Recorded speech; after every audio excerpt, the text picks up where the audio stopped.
자, 다 오신 줄 알고 이제 시작을 하겠습니다. 우선 이제 인간에 대한 거 잠깐 이제 지난주에 이제 그 저녁반으로 가신 분도 있고 해서 지난주 복습 잠깐 할게요. 자, 우리가 지금 배우는 건 인간에 대한 거죠.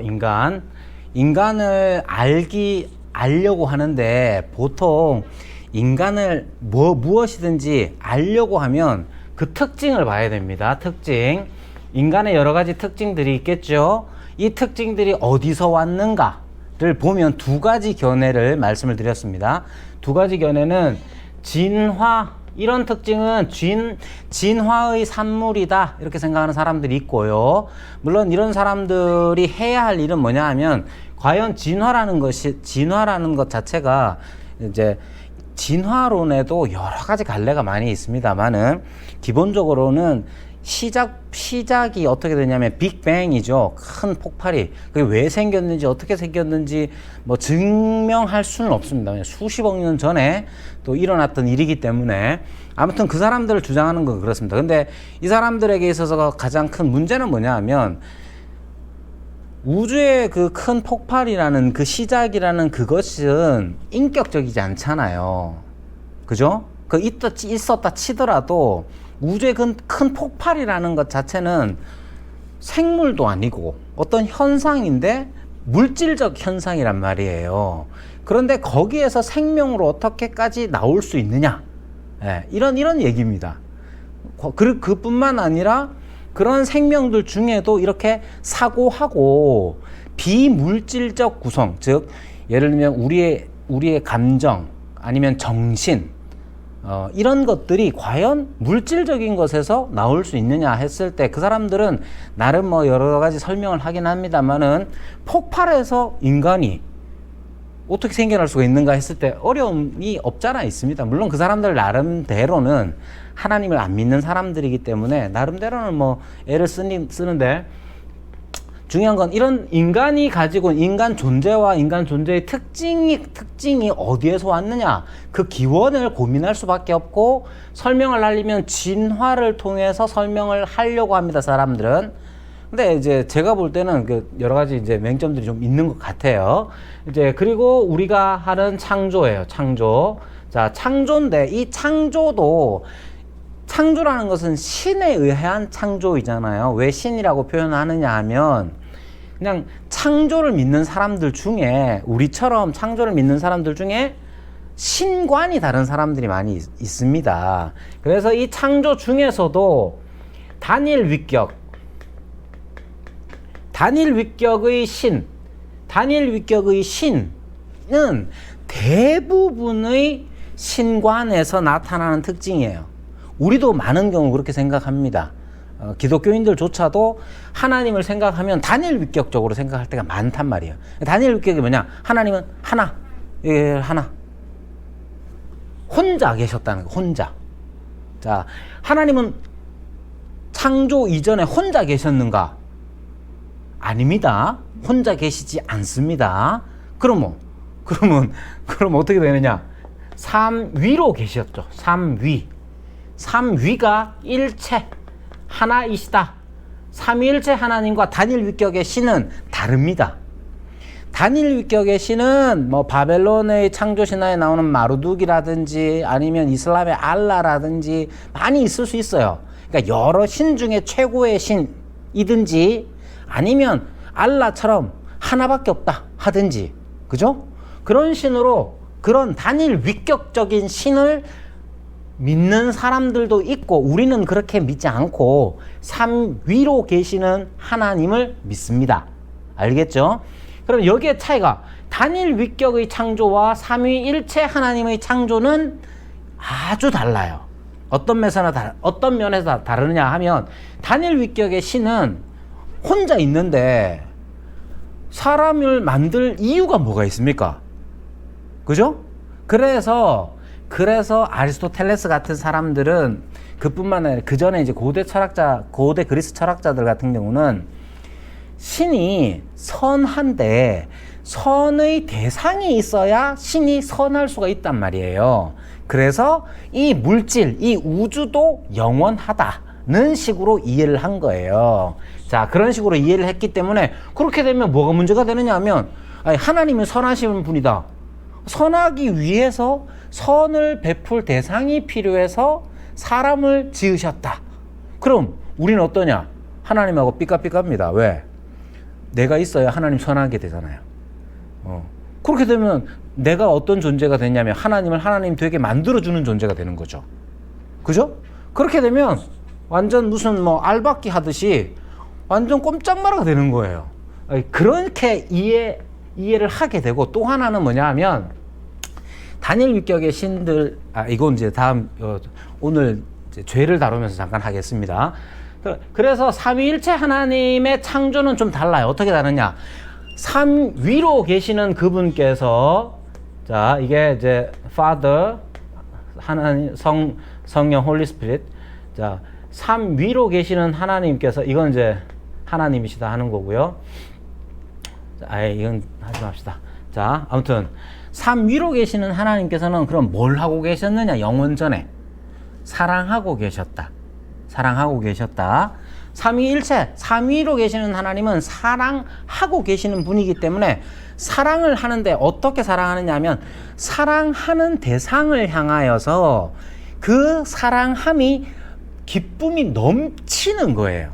자, 성부께서 성자를 사랑하실 때 아이고 좋다 끝나는 게 아니라, 자, 여러분 좋은 거 생기면 어떻게 되느냐 하면, 좋은 게 생기면 이거 한번 써보세요 하잖아요. 자, 여기 이제 대부분 이제 여성분들이니까 여성분들이 머리카락 이제 샴푸를 했는데 이 샴푸가 너무 좋아.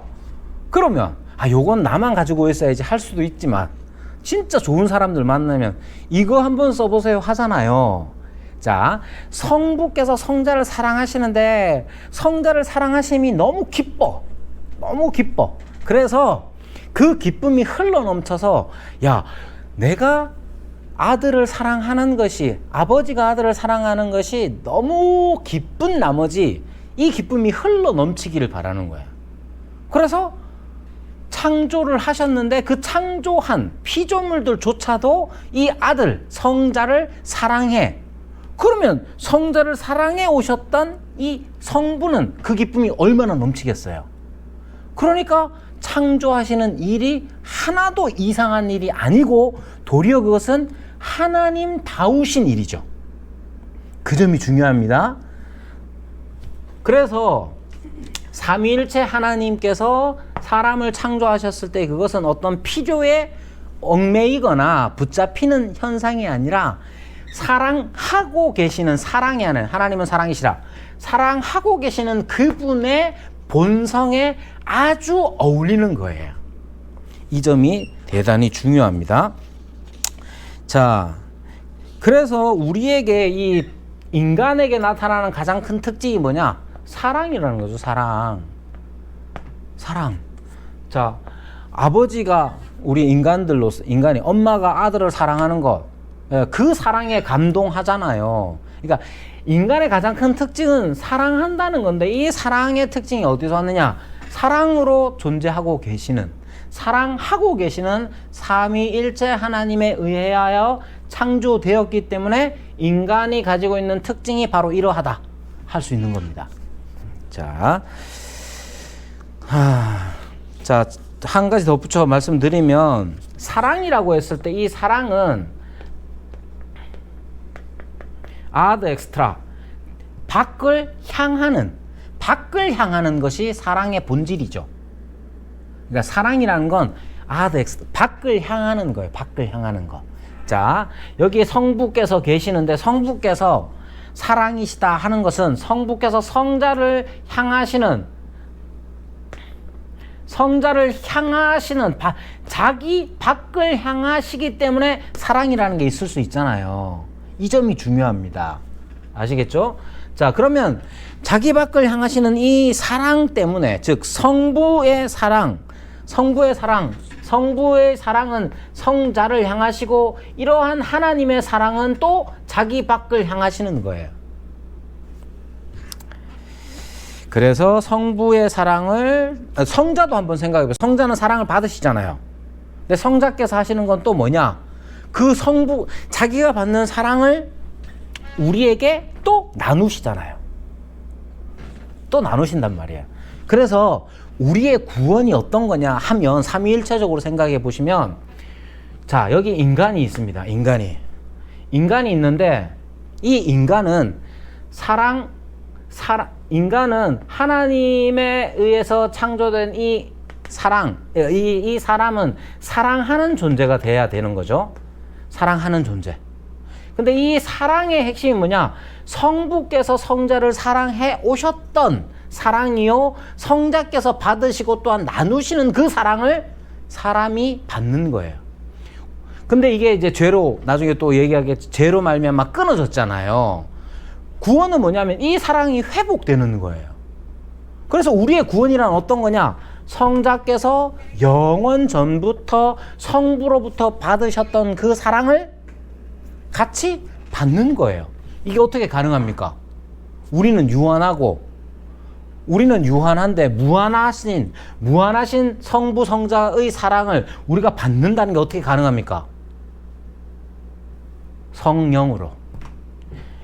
성부와 성자께서 사랑을 받으실 때에 그것은 어떻게 가능하게 되었느냐 하면 성령으로 말미암아 됐기 때문에 그런 거죠. 자, 그래서 마태복음 3장 17절에 나오는 16절부터 나오는 예수님께서 세례를 받으실 때에 하늘에서 성령이 비둘기같이 임하시죠. 그리고 음성이 있기를 이는 내 사랑하는 아들이요 내 기뻐하는 자라 하시는 거죠. 근데 그거를 성령은 성령대로 그냥 뭐 이렇게 막 오시는 것 같고 그렇게 생각하는 게 아니라 성부께서 성자를 이는 내 사랑하는 아들이요 내 기뻐하는 자라 하심을 성자로 하여금 알게 하시는 분이 누구냐? 성령인 거예요. 그러니까 성자께서도 성부께서 나를 사랑하신다 하는 걸 어떻게 아십니까? 성령의 임하심, 성령으로 말미암아 그것을 아는 거예요. 성자께서는 아버지, 이 아바라는 게 단지 그냥 아빠라는 뜻만 가지고 있는 게 아니라 이것은 기쁨의 환호성이라고 해석하는 학자들도 있거든요. 하나님의 사랑을 받아서 그것을 하나님의 사랑을 받아 기뻐하는 일 어떻게 되느냐? 성령의 임하심으로 되는 거예요. 성부와 성자와 성령은 그렇게 일체가 되시는 겁니다. 자, 그러면 이러한 성령을 우리에게 주셔요. 주시면 뭐합니까? 방언합니다. 이러면 안 돼. 그것보다 훨씬 더 중요한 게 뭐냐? 성령께서는 성부의 사랑하심을 성자로 하여금 알게 하시고, 성자께서는 성령으로 말미암아 성부께서 당신을 사랑하시는 것을 또한 기뻐하는 거예요. 성령으로 말미암아. 그 성령을 우리에게 주시잖아요. 얼마나 놀랍습니까? 그러니까 우리는 어떻게 돼? 성령을 받은 사람은 어떻게 되느냐? 성부의 사랑을, 영원전에 성자를 사랑하셨던 그 사랑으로 우리가 그 사랑을 받는 거예요. 그래서 우리는 어떻게 되느냐? 그 사랑을 받아서 어떻게 합니까? 성령으로 말미암아 기뻐하는 거죠. 아버지께서 나를 사랑하신다. 얼마나 놀라운, 이게 구원의 핵심이에요. 성령께서, 그래서 성령은 우리에게 가장 좋은 은사, 선물이 되는 거잖아요. 이게 가장 중요합니다. 인간을 이렇게 삼위일체적으로, 삼위일체 하나님의 관점에서 인간의 창조를 봤을 때 이것만 잘 이해하면 죄가 어떤 건지, 그래서 구원이 어떤 건지, 그래서 그리스도께서 어떤 일을 하셨는지 좀 더 이해하기가 좀 더 편합니다. 자, 이 점이 중요합니다. 자, 그리고 지난주에 했던 것 중에 이러한 삼위일체 하나님에 의해서 창조된 인간을 어떻게 말하느냐? 하나님의 형상이라고 말합니다. 하나님의 형상. 자, 하나님의 형상이라고 하면 이제 자꾸만 하나님이 이렇게 생겼나 생각하면 안 됩니다. 왜? 하나님은 영이시기 때문에 육체를 가지고 있지 않습니다. 육체를 가지고 있지 않고 육체의 한계에 이제 제한받지도 않으시고, 하나님의 형상인데, 이 형상이라는 것은 두 가지, 여러분 이제 하나님의 형상에 대해서 말할 때 뭐 여러 가지 말할 수 있지만 딱 두 가지를 생각해 보세요. 형상이란 건 닮았다 하는 뜻이고 그리고 나타낸다 하는 뜻이에요. 자, 닮았다. 근데 이 닮았다는 걸 외적인 걸로 하지 않습니다. 외적인 걸로 하지 않고 외적인 게 아니라 속성에 대한 거예요. 그럼 어떤 거냐? 삼위일체 하나님이 사랑하고 계심으로 우리를 창조하셨다면 우리가 하나님을 닮았다는 뜻은 사랑하는 것에 있는 겁니다. 자, 형상이라는 말은 인간이 하나님의 형상이다 했을 때 이 말은 얼마나 놀랍고 놀라운 거냐면 이 형상이라는 게 예수님에게 쓰였던 말이기 때문에 그래요. 골로새서 1장 15절 그는 보이지 아니하시는 하나님의 형상이시오 이렇게 말합니다. 예수님은 보이지 아니하시는 하나님의 형상이래요. 히브리서 1장 3절 히브리서 1장 4절 이는 영광 하나님의 영광의 광채시요 그 본체의 형상이다 말이에요. 그러니까 이 두 가지가 여기 다 나타납니다. 형상이란 뭐냐? 닮았다 하는 것과 광채, 즉 나타난다는 거예요. 나타낸다는 거예요. 그러면 인간이 하나님의 형상으로 지음 받았다 하는 것은 어떤 걸 뜻하느냐 하면 우리는 하나님을 닮았고 하나님을 닮을 때에 하나님을 나타낸다는 거죠. 자, 인간은 하나님의 형상으로 지음 받아서 하나님을 닮고 하나님을 나타내기 위해서 어떻게 하셨느냐? 사람을 창조하신 겁니다. 사람을 창조하세요. 자, 그래서 오늘 이제 남자와 여자로서의 인간을 살필 때에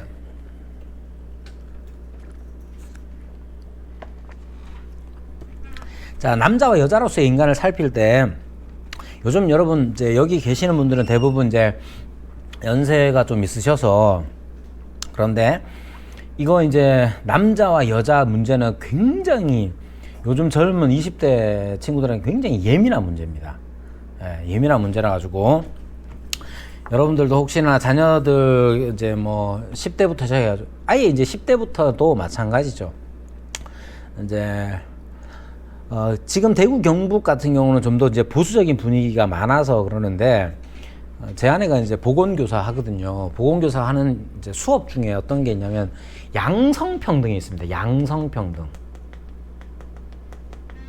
양성평등이라는 말, 양성이라는 말, 예.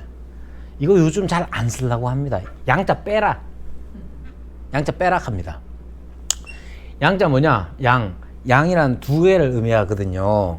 그래서 남성, 여성 평등에 대한 얘기를 하는데 요즘은 어떻게 성이 두 개밖에 없냐 이렇게 얘기를 해요. 그래서 아주 심각한 문제고 지금 대구 경북 정도는 그래도 좀 더 보수적인 이게 뭐 정치 색깔의 보수가 아니라 기본적으로 이제 보수적인 이제 성향을 가지고 있어서 아직까지는 보니까 이제 경북 교육청 같은 경우는 양성평등이라고 되어 있지만 이제 예, 그렇습니다. 자, 우리는 그러면 어떻게 생각하느냐? 우리는 양성을 믿습니다. 그러니까 믿는다는 게 남자와 여자로 하나님께서 지으셨을 때에 다양한 성을 그 사람들은 물론 다양한 성을 지으셨다고 안 믿죠. 예, 그렇게 안 믿고 우리는 하나님의 창조를 믿는 사람으로서 하나님께서 성경에 기록한 대로 남자와 여자를 지으셨다. 이렇게 믿는 거예요. 근데 여기에서 남자와 여자로서의 인간을 생각하는 게 중요합니다. 남자와 여자로서의 인간. 그러니까 인간이라는 건 어느 한 편이 아니라 남자와 여자 이 둘이 인간인 거예요. 남자만 인간이냐? 그렇지 않고 여자만 인간 그렇지도 않아요. 그러니까 남자와 여자 둘이 바로 인간이다 하는 것을 이해하는 게 중요합니다. 자, 그래서 서론 교과서 교재 7쪽 보시면 남자와 여자로서의 인간 창조는 다음과 같은 하나님의 형상을 보여줍니다. 즉 이때의 형상은 좀 앞에서 강조한 형상이라기보다는 존재의 양태, 어떻게 있느냐, 그러니까 존재의 양태에 관한 것입니다.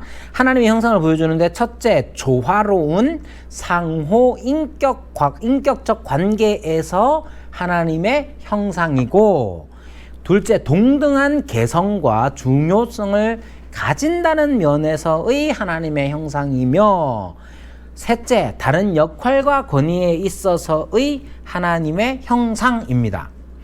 앞서서 강조한 거는 내적 본질에 관한 거예요.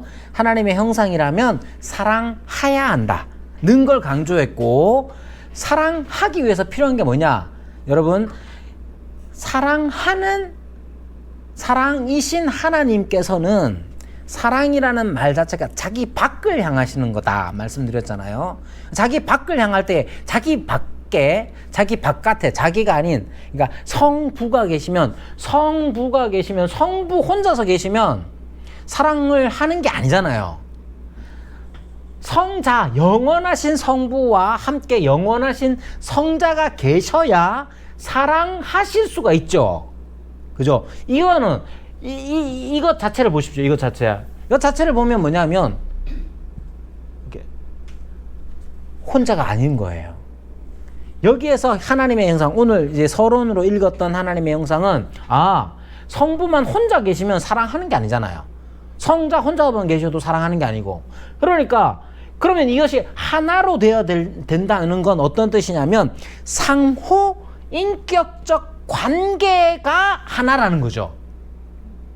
그죠? 그리고 이 상호 인격적 관계가 하나인데, 그러니까 외형적으로 볼 때, 그리고 그것이 동등해야 되지. 동등해야 되죠. 성부와 성자 누가 큽니까? 아버지니까 좀 크지 않을까요? 이런 생각하면 안 됩니다. 그럼 일체가 아니에요. 그러니까 성자와 성부와 성자, 아버지가 위지 않느냐 이런 생각은, 그거는 잘못된 생각입니다. 자, 옛날에 이제 그 초대교회사 때 아리우스 주의자들이 얘기한 게 이런 거예요. 자, 골로새서 아까 1장 15절 하반절에 보면 만물보다 먼저 나신 자다 이런 말이 있습니다. 그래서 먼저 나셨다 했으니 그건 우리보다 먼저 난 거지. 성자가 없을 때가 있었다 이렇게 생각한 거예요. 그 말은 그렇게 이제 아리우스 주의자들이 주장을 하면서 아타나시우스가 반격을 하고, 그래서 확립된 게 삼위일체 교리입니다. 아무튼 중요한 건, 우리가 하나님의 형상을 생각할 때에 중요한 건 바로 이거예요. 상호 인격적 관계의 단일성. 상호 인격적 관계, 혼자서 있는 게 아니라 서로 사랑하며 사랑을 주고받는 관계 안에서 하나가 되는 거고, 또 하나 사랑을 할 때에, 사랑함이 있을 때 성부와 성자가 동일하지 않다고 생각하면 이단입니다.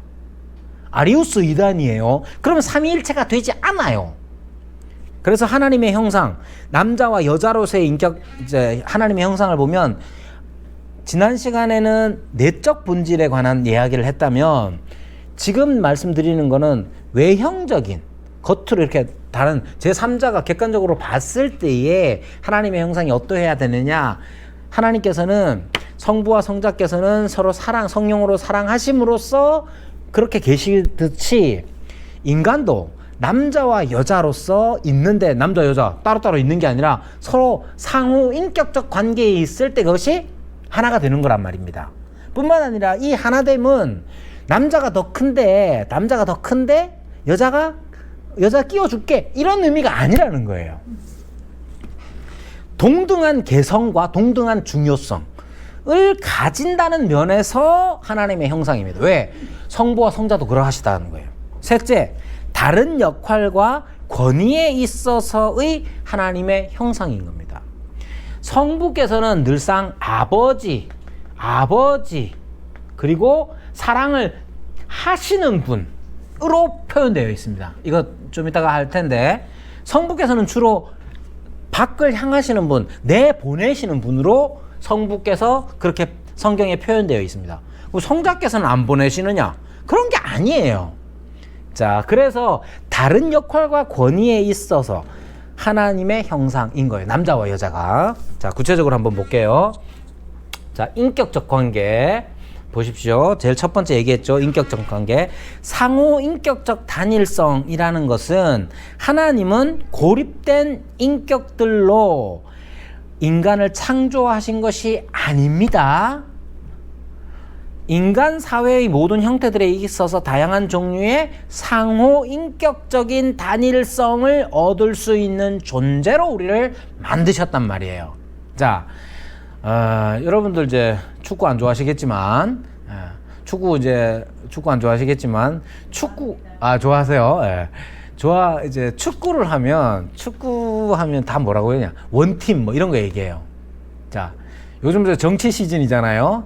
여야를 떠나가지고 이제 경선을 막 하고 있으니까 다 뭐라고 하냐. 원팀 정신. 다 그렇게 얘기해요. 자, 인간 사회는 하나님으로부터 지음을 받았기 때문에 하나 되신 하나님처럼 그렇게 하나 되는 것, 상호 인격적 단일성을 얻는 존재로 인간을 만드셨던 거예요. 그 최소 가장 기본 단위가 뭐냐? 남자와 여자, 남편과 아내인 것입니다. 자, 남자와 여자는 결혼을 통해서 상호 인격적인 단일성이 가장 충만하게 표현됩니다. 아내 또는 남편이 다른 어떤 누구와의 성적인 결합은 자신의 몸에 대한 아주 특별한 공격적인 형태의 죄악이 되는 것이죠. 자, 결혼관계 안에서 남편과 아내는 함께 자신의 몸을 나누게 됩니다. 고린도전서 7장 3절에서 5절. 남편과 아내의 단일성은 일시적인 것이 아니라 평생 지속되는 것이고, 이것은 그리스도와 교회 사이의 관계를 그려주는 하나님에 의해서 창조된 심오한 관계가 되는 겁니다. 자, 창세기 1장 26절에 보면 우리의 형상을 따라 우리의 모양대로 삼위일체 하나님의 사역의 교제와 의사소통과 영광의 공유가 있는 것처럼 하나님은 아담과 하와를 그와 같은 방식으로 창조하셨습니다. 서로 사랑하고 의사소통하고 상호인격적인 관계 안에서 서로에게 영예로움을 제공해주는 그런 방식으로 창조하신 겁니다. 자, 또한 이러한 창조는 교회, 영적인 가족인 교회 안에서도 상호 인격적 단일성을 이룰 수 있습니다. 자, 이게 아주 중요합니다. 그래서 남편과 아내의 관계를 그리스도와 교회의 관계로 두었기 때문에 그렇습니다. 자, 그 다음 인격과 중요성에 있어서의 동등함을 생각해 보십시오. 남자와 여자는 동등합니다. 삼위 하나님이 중요성과 충만한 존재성에 있어서 각각 구분 혹은 구별된 위격들로서 동등하시듯이 남자와 여자도 그들의 중요성과 인격에 있어서 동등하도록 창조하셨습니다. 이는 그분 앞에서 동등한 가치를 가졌음을 의미합니다. 어느 한 성, 남성이나 여성이 다른 성을 하찮게 여기지 않아야 합니다. 더 낫거나 하찮은 게 아닙니다. 따라서 남자 혹은 여자라는 이유로 교만하거나 우월감을 느껴서는 안 되는 겁니다. 남자와 여자 둘 다 똑같이 중요하고 둘 다 서로 의지하고 둘 다 영예로운 가치가 있는 겁니다. 자, 그러면 어떤 차이점이 있느냐? 자, 여기에 차이점도 생각을 해봐야 돼요. 남자와 여자가 같으냐? 여러분 결혼해서 살아보면 알죠? 남자가 이런 줄 몰랐죠? 저도 여자가 이런 줄 몰랐습니다. 자, 그 차이점이 분명히 있습니다. 자, 삼위일체와 결혼에서의 남자의 헤드십. 자, 요거 굉장히 좀 예민한 문제예요. 그래서 여러분 먼저 이제 밑자락을 깔고 들어가야 됩니다. 자, 이거 남자의 리더십 혹은 헤드십 차이가, 헤드십에 대한 문제는, 제가 쉽게 말하는 게 아니고, 차라리 이런 거 말 안 하면 요즘 세상에서 인기를 더 얻을 수 있습니다. 여러분들도 마찬가지입니다. 이미 이제 우리 교단 안에서도 이 문제 때문에 이제 큰 교회가 탈퇴를 했습니다. 교단을 떠났어요. 예, 그래가지고 조심스럽게 말씀을 드리고, 이게 그리고 또 남자로서, 제가 남자잖아요. 누가 봐도 남자 아닙니까? 그 남자가 이런 말 하기가 약간 민망하다기보다는 좀 안 먹힐 것 같아가지고. 왜? 지가 리더십이라는데 뭐, 남자 리더십이라는데 뭐. 그러니까 좀 민망해서 좀 그래요. 그렇긴 하지만 여러분들 앞서서 남자와 여자가 동등하다. 상호 인격적 단일성이어야 하고 동등하다는 점을 말씀을 드렸습니다. 그렇다고 해서 이 동등성이 똑같냐, 남자랑 여자랑 똑같냐, 그렇지가 않다는 거예요. 차이가 있다는 거예요. 그런데 그 차이의 핵심이 고린도전서 11장 3절, 각 남자의 머리는 그리스도요 여자의 머리는 남자요 그리스도의 머리는 하나님이시라. 그러니까 이제 양성평등을 주장을 하되, 남자와 여자가 앞에서 말한 것처럼 남자와 여자가 뭐 차이가 있거나 이런 게 아니다, 동등합니다. 그런데 그것을 아무런 차이도 없는 것처럼 생각해서는 안 되는 거예요. 그리고 그 차이에 대해서 고린도전서 11장 3절에 분명히 말하는 것처럼 여자의 머리는 남자다 하는 이 말이 성경이 너무 분명하게 있어서 이제 대부분 지금 여기 여성분들이시잖아요. 어쩌다 보니까 여기 남자분 한 분도 안 계시네요. 네, 저만 남자라서. 이래서 이제 여러분, 제가 이런 문제 때문에 이제 젊은 이제 사람들하고 엄청 다툰다기보다는 논쟁을 많이 벌려요. 자, 그거 보십시다. 성경에서는 대체로, 자, 여기 보세요. 성부가 성자의 머리됨. 이게 어떤 의미냐?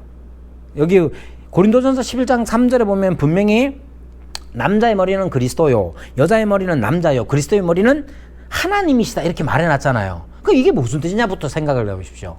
자, 성자의 머리, 그리스도의 머리, 그리스도의 머리는 성부 하나님이 되죠. 성부 하나님이시단 말이에요. 이거 기분 나쁩니까? 이거 기분 나쁩니까? 이거 기분 안 나쁘죠? 여자의 머리는 남자다. 그럼 좀 기분 약간 좀 그래요. 찝찝해. 자, 그럴 수 있잖아요. 그럼 이거부터 이해를 해보자는 거예요. 성자, 그리스도의 머리는 성부 하나님이시다 하는 이 말의 의미가 뭐냐? 성경에서는 대체로 성부를 사랑하시는 분으로 표현합니다. 성자는 성부의 사랑을 받으시는 분으로 나타난단 말이에요. 성부의 사랑이 근본이란 뜻이에요. 근본. 그러니까 시작점이 있을 것 아니에요. 인생은 다 시작점에 대한 건데, 아이들이 어릴 때 아빠 나는 어디서 왔어? 묻잖아요.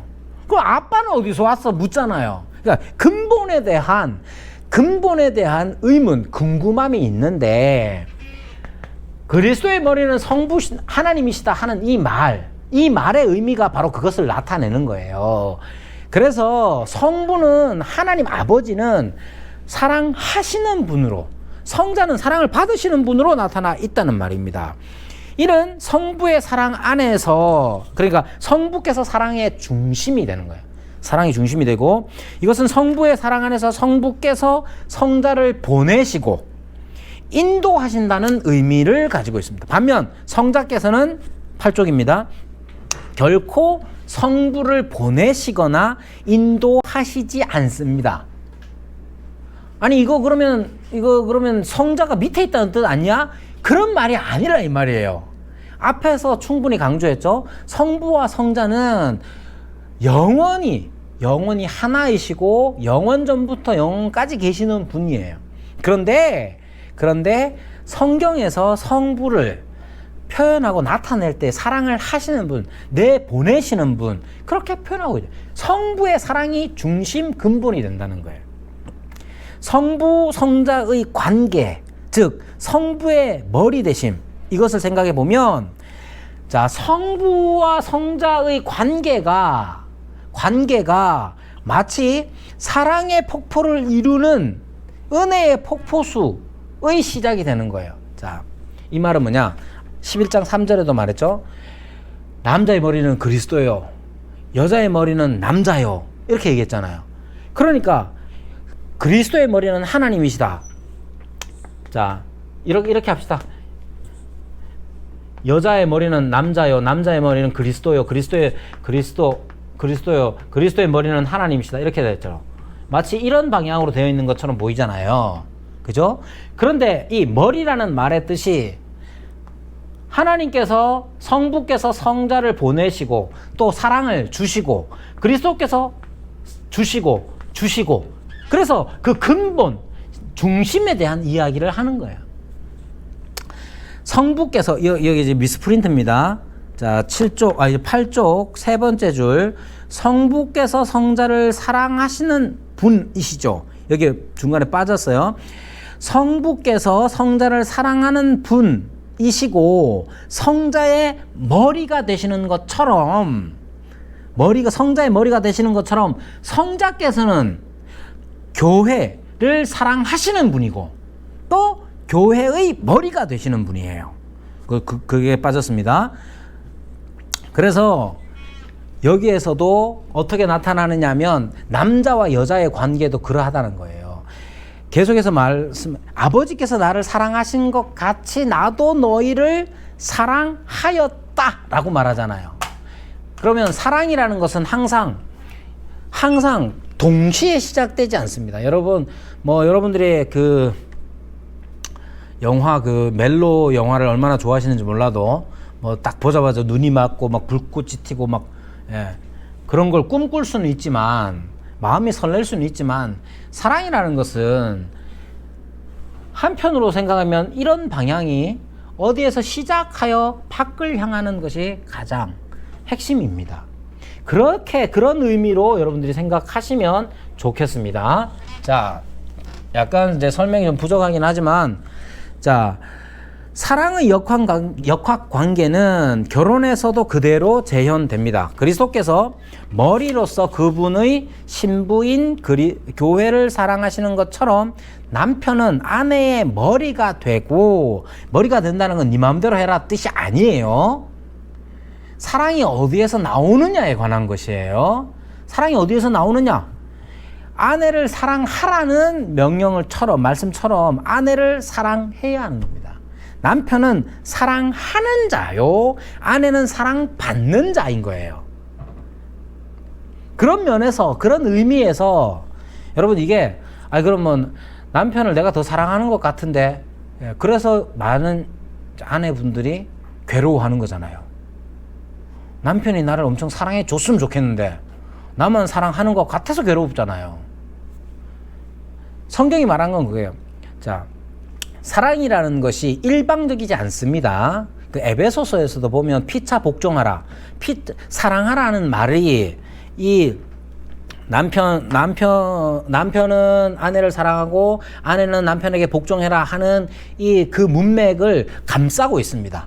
피차 복종하라, 피차 사랑하라는 게 더 큰 문맥으로 있고 그 안에서 남편은 아내를 사랑하고 아내는 남편에게 복종하라는 게 있는 거예요. 그러니까 이건 단지 남편과 아내만의 문제가 아니라 우리가 어떻게 살아가느냐, 하나님의 형상으로서 어떻게 살아가느냐의 문제인 것이죠. 성부께서는 영원히 성자를 사랑하셔서 성자로 하여금 영원한 사랑으로 응답하게 하십니다. 그리스도께서는 이처럼 교회를 사랑하셔서 우리로 하여금 사랑으로 응답하게 하십니다. 남편도 이처럼 아내를 사랑해서 아내로 하여금 남편에게 사랑으로 응답하게 하는 겁니다. 자, 이런 게 교회에도 그대로 적용돼야 되는 거죠. 바로 이것이 사랑이신 하나님의 존재로부터 양산되는 선이 퍼져가는 과정이에요. 보세요. 선이라는 것이 계속해서 이렇게 퍼져가야 될 거 아니에요. 그럼 어떻게 퍼져가느냐 하면 서로 너도 그래 나도 그래 이렇게 되는 게 아니라 누군가가 먼저 사랑하는 것에서부터 시작하는 겁니다. 이해되시죠? 누군가가 먼저 선을 베풀고 사랑하는 것에서부터 선이라는 것은 퍼져나가는 거예요. 그렇죠? 그런 면에서 봤을 때 남자가 여자를 사랑하라고 말하는 거예요. 자, 그러면 그렇게 먼저 사랑하는 것을 요구받은 게 남자니까 남자가 여자의 머리다 이렇게 얘기하는 겁니다. 그러니까 너무 기분 나빠하실 게 아니에요. 자, 그리고 이제 복종이라는 것도, 복종이라는 단어가 제가 지지난주에 주례를 서로 갔다가 요 말 할까 말까 하다가 하긴 했어요. 똑같은 말을 했어요. 복종이라는 말 요즘 여자들이 듣기 싫어합니다. 복종 싫어하는데, 남자가 그리스도처럼 자기 아내를, 남편이 그리스도가 교회를 사랑하신 것처럼 사랑해주면 복종하겠어요, 안 하겠어요? 예. 그러니까 복종이라는 걸 너무 기분 나쁘게 들을 필요도 없어요. 그러니까 중요한 건 뭐냐 하면, 이 머리라는 표현으로서 나타내는 건 바로 그런 거예요. 어디에서 시작할 거냐 했을 때 남자에게 더 큰 책임을 하나님께서 부여하신 것이죠. 자, 교회 안에서도 마찬가지예요. 교회 안에서는 어떻게 해야 되겠습니까? 우리는 다 피차 복종하고 피차 사랑하는 자가 돼야 됩니다. 근데 자, 누가 저 사람이 나를 사랑해주면 나도 복종해 줄게, 이런 생각 많이 하잖아요. 예. 누가 먼저 사랑하느냐? 사랑받는 사람이 먼저 사랑하면 누구 사랑이냐? 하나님의 사랑이 시작입니다, 언제나. 자, 하나님의 사랑이 내가 하나님의 사랑을 받는다. 그럼 나는 세상을, 우리 교회에서 어떻게 해야 되느냐? 하나님의 사랑을 내가 받으니까 나도 다른 우리 교회 지체들을 사랑하는 사람이 돼야 되겠죠. 사랑하는 방법이 뭡니까? 다양할 수 있습니다. 그건 직분과 은사를 따라서 사랑하는 거예요. 그리고 복종이라는 것은 사랑의 가장 기본적인 거예요. 자, 그러면 보세요. 왜 이렇게 생각하느냐 하면, 자, 헤드십, 리더십, 요즘 말로 하면 리더십, 남편의 리더십에 관한 이야기가 어떻게 되느냐. 자, 교재 8쪽에 보면 타락 이전의 구별된 역할에 대한 가르침을 생각해 보시면 좀 더 이해가 편할 겁니다. 즉, 아담이 처음으로 창조되었고, 그리고 나서 하와가 창조됐습니다. 맞죠? 예. 여러분이 이제 찾아보시려면 창세기 2장 15절부터 한번 찾아보시면 됩니다. 창세기 2장 15절부터 보시면 하와의 창조가 그 밑에 18절부터 이제 나올 겁니다. 그 18절에서 23절 사이에 나오는데, 15절부터는 하와가 창조되기 이전에 아담에게 하나님께서 하신 말씀들이 나옵니다. 구체적으로 뭐가 나오느냐? 에덴을 경작하고 그것을 지키게 하였다. 그리고 또 뭐가 나오느냐? 선악을 알게 하는 나무의 열매를 먹지 마라. 이 금령을 아담에게 주십니다. 여기에서부터 차이가 발생을 하죠. 자, 아담은 하와가 생기기 전에, 창조되기 전에 경작하고 지키라 하시는 말씀, 명령을 듣습니다. 그 명령에 순종해야겠지요. 뿐만 아니라 선악을 알게 하는 나무의 열매를 먹지 마라 하는 금령을 받습니다. 그러면 하와는 이 명령을 들었습니까? 안 들었습니까? 안 들었죠. 안 들었죠. 그러면 하와가 선악과 따먹은 거, 저는 안 들었는데요, 이러면 되잖아요. 그죠? 그럼 죄가 없는 게 되는 거야. 안 들었는데 뭐. 자, 그래서 아담에게 생겨난 첫 번째 책임 중에 하나가 뭐냐면, 하나님께서 자기에게 맡기신 이 명령들을 전달할 책임을 갖고 있는 겁니다. 그래서 이제 아주 보수적인 신학을 하는 예를 들면 이제 우리가 지난 학기에 읽었던 하나님에 대한 묵상, 김홍전 목사님 같은 경우는 아담이 첫째 아담, 둘째 아담, 그리스도를 둘째 아담이라고 하잖아요. 그러면 첫째 아담에게 주어진 게 둘째 아담에게 주어진 것 같다는 거예요. 어떤 거냐? 왕, 제사장, 선지자 노릇, 선지자 직분이 다 아담에게 있었다는 거예요. 아담은 어떻게 이 세 가지 직분을 하게 됐느냐? 오늘 창세기 2장 15절 이하에 나오는 것처럼 그 명령을 받았잖아요.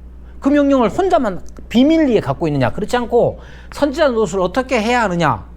하와에게 전달함으로써, 하와에게 하나님께서 주신 계시의 말씀을 가르침으로써 선지자 노릇을 아담이 했어야 한다는 거예요. 그리고 그것이, 가르친 것이 잘 지켜지는지를 다스려 나가야 했기 때문에 아담은 왕 노릇도 해야 하고, 그리고 하와가 하나님 앞에서 또한 바르게 살기 위해서 제사장 노릇도 해야 한다. 이게 이제 김홍전 목사님이 이제 가르치는 내용 중에 하나예요. 그리고 이거 이렇게 해석하면 되느냐? 당연히 되죠. 왜? 창세기 2장 15절 이하에 나오는 그 문맥을 따라서 생각해 보면 하와에게는 직접적으로 하나님께서 말씀하신 게 없어요.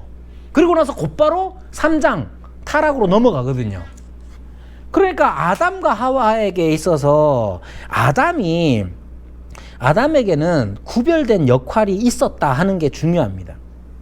하와는 그러면 창조됐을 때 보면 하와는 돕는 자로 창조되었습니다. 이 돕는 자는 창세기 2장 18절과 고린도전서 11장 9절에 나오는데 먼저 이거부터 보십시오. 바울은 예배에 있어서 남자와 여자 사이에 차이점이 있음을, 이게 중요합니다. 차이점이 있음을 창세기를 근거로 하여 말하고 있습니다. 창세기를 근거로 하여, 창세기 2장을 근거로 하여서 예배에 있어서 남자와 여자의 차이점을 말하고 있는 거예요. 이것은 여자가 덜 중요하다는 말이 아니고 시작부터 역할에 있어서 차이가 있다는 점을 말하는 겁니다. 자, 그러면 돕는 배필이라고 했을 때 이 돕는 배필은 에제르라는 말입니다. 돕다는 에제르라는 이 말이 원래는 이제 뒤에 나와 있는 네게드입니다. 네거드가 아니고 네게드와 함께 이렇게 쓰이면서 돕는 배필을 이루는데, 먼저 이 돕는이라는 이 말이 성경에서 보면 이제 보통 병력 보강을 표현할 때 쓰이는 말이고요. 심지어는 에제르라는 말을 하나님에게도 사용합니다. 하나님을 칭할 때 하나님 어떤 분입니까? 우리를 도우시는 분입니다. 그때 그 도우신다는 말이 이 에제르라는 말이에요. 그러니까 여자를 돕는 배필로 지으셨다 했을 때 돕는 배필은 야, 너 좀 요거 망치 좀 줘, 뭐 이런 의미가 아니고 정말 이제 군사력을 보강하고 병력을 보강한다는 의미처럼, 혹은 하나님께서 이스라엘의 에제르가 되신다 하는 말처럼, 하나님께서 이스라엘을 돕는 자가 되신다는 말처럼 그 정도예요. 그러니까 단지 조수 정도가 아니라 나에게 없는 부분을 보완해주고 힘을 줄 수 있는, 힘을 갖춘 그런 존재가 바로 돕는 배필인 거예요. 그리고 에제르라는 말이 전치사와 부사 역할을 하는 네게드와 함께 사용해서 돕는 배필이 되는 겁니다. 이 네게드라는 말 자체도 눈에 띄는 곳에, 혹은 보이는 곳에 앞에 반대하여 앞서서 맞서서 맞은편의 상대, 이런 의미를 가지고 있습니다. 따라서 합쳐보면 에제르와 네게드를 합치면 어떤 의미가 되느냐, 같으면서도 정반대인 돕는 자가 되는 거예요. 여기에서 우리는 일치성과 보완성을 확인할 수가 있는 거죠. 또 하나, 그래서 이제 돕는 배필이라는 말을 오해하지 마시라 하고 이제 말씀을 드렸고요. 또 하나 결정적인 게 아담이 하와의 이름을 짓습니다. 그러니까 이름을 짓는다는 말이 구약 성경에서는 누군가의 이름을 붙여주는 권리는 그 사람을 다스리는 권리를 암시합니다. 그래서 하나님께서 아브람과 사레의 이름을 고쳐주시죠. 뿐만 아니라 부모가 자녀의 이름을 붙여줄 때가 다 마찬가지죠. 그러니까 아담이 하와의 이름을 지었다 하는 이 말도 다스릴 권위를 암시하고 있다, 이렇게 생각하시면 됩니다. 아담이 하와의 이름을 지어줄 때 그것은 리더십, 조금 이제 더 안 좋아하는 말로 헤드십의 역할을 가리키는 겁니다. 하나님은 인간을 여자가 아니라 남자로 이름을 지었습니다. 그러니까 인간이라는 말과 남자라는 말이 히브리어에서는 같아요. 뭐냐? 아담이 되는 거예요. 아담. 자, 그래서 그리고 하나님은 이 헤드십, 리더십에 대한 문제를 이야기할 때 하나님은 타락 이후에 먼저 아담에게 먼저 말씀을 하시죠. 그래서 타락 후에도 하와가 먼저 죄를 범했다 할지라도 하나님은 아담에게 먼저 오셨고 그의 행동에 대한 책임을 그에게 물으셨습니다. 하나님은 아담을 그의 가정의 헤드십으로 그 가정에서 일어난 일들에 대해 첫 번째로 책임져야 할 사람으로 여기십니다. 이는 남편은 너를 다스릴 것이니라는 말씀을 하와에게 하시기 전에, 그러니까 타락의 결과로서 남자들이 여자를 지배했다 이런 말이 아니라 그 전부터 이런 역할들이 주어졌다는 거예요. 타락 전과 같은 역할이지. 그 위에 하와가 아닌 아담의 인간을 대표합니다. 하와가 처음으로 죄를 범했다 할지라도 성경은 하와의 죄라고 하지 않고 아담의 죄라고 기록하고 있습니다. 저주는 새로운 역할을 가져온 것이 아니지요. 저주를 받았는데 새로운 역할을 가져온 게 아니라 이전 역할들에 대한 왜곡을 야기시켰을 뿐입니다. 타락 전과 같은 역할이지만 고통스럽게 된 거예요. 하와는 아담의 권위에 어떻게 하냐? 대항하여 반역하려는 욕망을 갖게 되고, 아담은 사랑이 아닌 권력, 힘에 의로 하와를 다스리려고 하는 거예요. 자, 여러분, 이제 삼위일체 하나님과 아담과 하와를 잘 생각해 보십시오. 뒤에 가서 이제 좀 더 얘기를 하겠지만, 남자와 여자, 이 둘은 다릅니다. 달라요. 근데 남자, 요거는 우리 마누라가 안 볼 것 같아서 말씀드리지만, 우리 집에서 제일 센 사람이 누구냐? 예? 아내가 제일 셉니다. 내가 이제 막 화가 날 때 있을 거 아니에요. 막 이거 화가 확 나면 애들이 대충 이제 딱 보고 이제 유통기한이 분명합니다. 저는 이제 별로 오래 안 가거든요. 엄마는 오래 가요. 그래가지고 더 눈치를 많이 봐요. 저도 눈치 봅니다. 자, 보세요. 근데 그전에는 안 그랬던 것 같은데, 아내가 자, 남자와 여자가 지금 우리가 살기는 남편이 막 좀 더 센 것처럼 보이고, 아니면 뭐 그렇다고 해서 뭐 아내가 함부로 하는 건 아닙니다. 오해하지 마세요. 저희 아내 좋아요. 자, 우리가 이제 살다 보면 남편이 더 센 것 같고 아내가 더 센 것 이렇게 생각하지만 사실은 그런 게 아니에요. 원래 남자와 여자는 차이가 있습니다. 남자는 남자고 여자는 여자예요. 그죠? 살아보면 알잖아요. 자, 그래서 이 차이는 동등성이라는 거예요. 동등성. 어디서 왔는가? 삼위일체 하나님에게서 온 거예요. 그리고 이렇게 차이가 있는 분명히 구별된 존재이지만 단일성을 보여줄 수 있는가? 있죠. 어떻게? 남자와 여자가 하나가 되잖아요. 그럴 때 이건 하나가 됐다는, 우리가 하나로구나 하는 걸 알게 되는 거잖아요. 이거 어디랑 많이 같으냐? 많이 본 것 같으냐? 하나님과 똑같은 거예요. 분명히 구별된 위격으로서 성부와 성자와 성령이 계시는데, 성부와 성자와 성령은 한 분이신 거, 남자와 여자는 분명히 너무 선명하게 구별되는데 남편과 아내로서 하나가 되는 거, 얼마나 신비로운 일입니까? 그죠? 하나님께서는 이렇게 최소 단위, 가장 결정적인 최소 단위로서의 남자와 여자, 남편과 아내를 주시고, 이것이 확장되게 합니다. 확장되게. 그 다음 칸에 뭐가 있겠어요? 가족이 있겠죠. 우리 집에 애가 넷입니다. 1, 2, 3, 4번이 왜 이렇게 다 다릅니까? 비슷한 놈들이 없어요. 그런데 하나가 될 수 있습니까? 없습니까? 가족이라는 이름 하에 하나가 되기도 하죠. 그죠?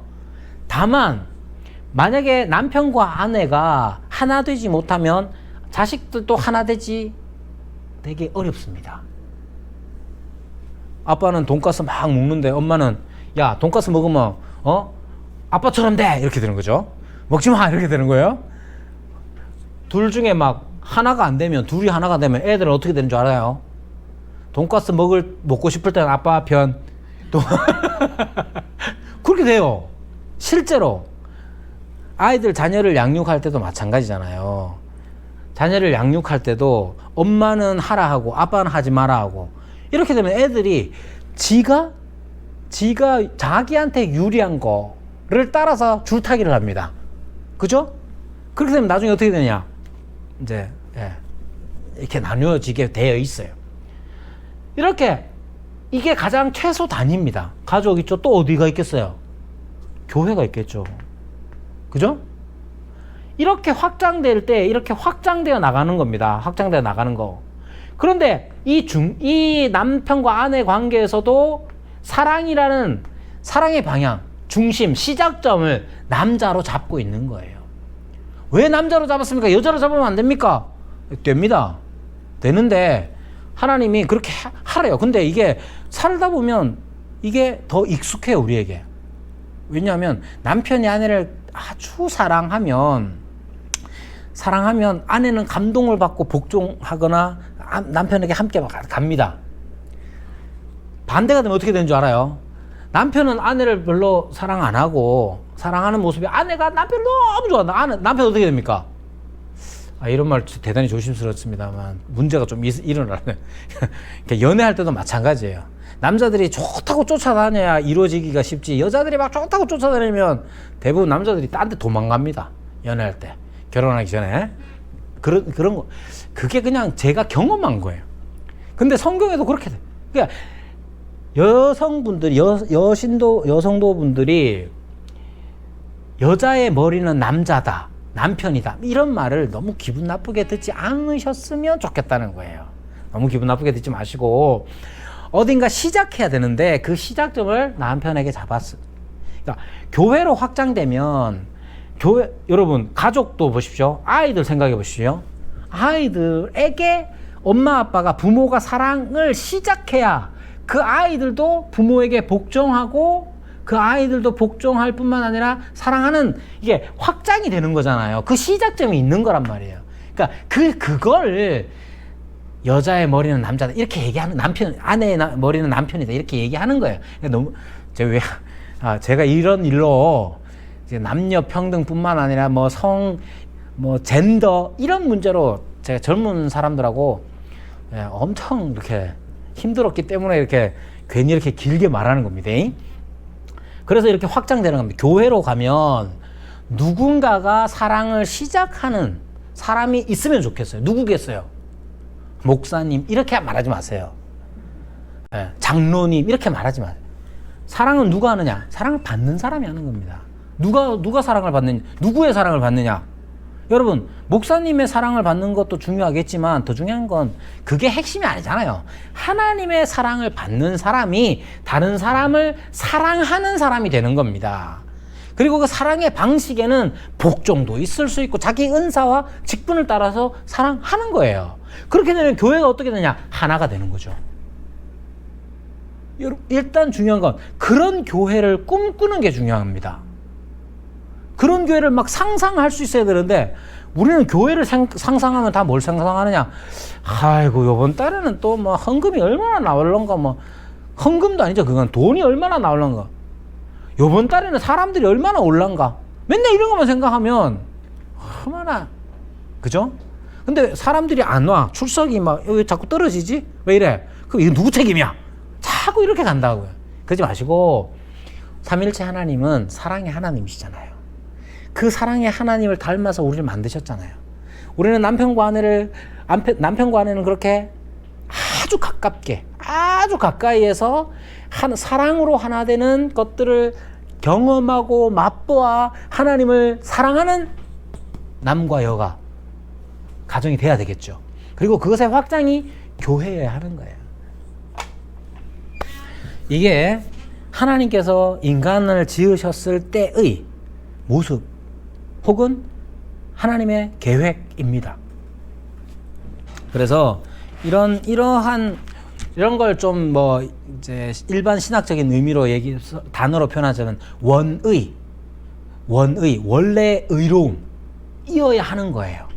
아시겠죠? 그러니까 우리에게 죄가 없었다면 아담과 하와는 서로를 향한 사랑을 했을 뿐만 아니라 서로가 이렇게 사랑함으로 하나가 되어 하나님을 사랑하는 자들이 되었을 거고 그 자녀들도 그렇게 됐을 거고 온 세상은 그렇게 됐을 거라고요.